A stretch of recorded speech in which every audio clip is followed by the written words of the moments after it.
Ezra chapter 4.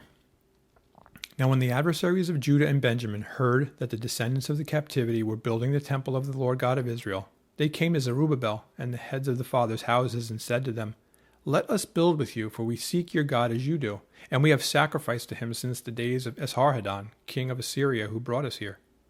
But Zerubbabel and Jeshua and the rest of the heads of the fathers' houses of Israel said to them, You may do nothing with us to build a house for our God, but we alone will build to the Lord God of Israel, as King Cyrus the king of Persia has commanded us.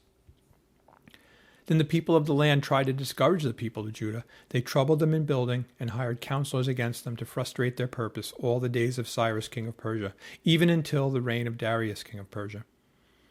In the reign of Ahasuerus, in the beginning of his reign, they wrote an accusation against the inhabitants of Judah and Jerusalem. In the days of Artaxerxes, also Bishlam, Mithridath, Tabel, and the rest of their companions wrote to Artaxerxes, king of Persia.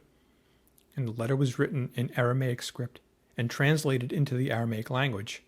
Rehum the commander and Shimshai the scribe wrote a letter against Jerusalem to King Artaxerxes in this fashion.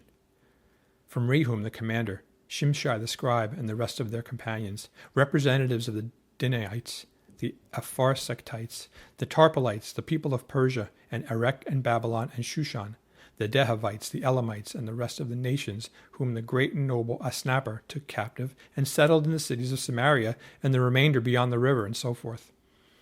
This is a copy of the letter that they sent him. To King Artaxerxes from your servants, the men of the region beyond the river, and so forth.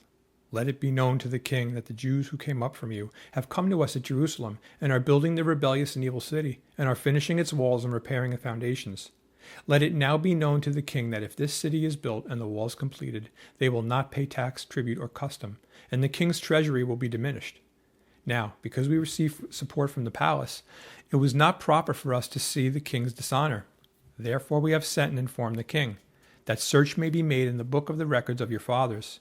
And you will find in the book of the records and know that this city is a rebellious city, harmful to kings and provinces, and that they have incited sedition within the city in former times, for which cause this city was destroyed. We inform the king that if this city is rebuilt and its walls are completed, the result will be that you will have no dominion beyond the river. The king sent an answer to Rehum the commander, to Shimshai the scribe, and to the rest of their companions who dwell in Samaria, and to the remainder beyond the river. Peace, and so forth.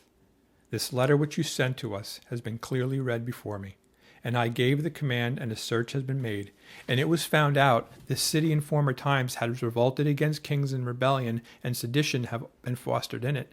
There have also been mighty kings over Jerusalem who have ruled over all the region beyond the river, and tax, tribute, and custom were paid to them.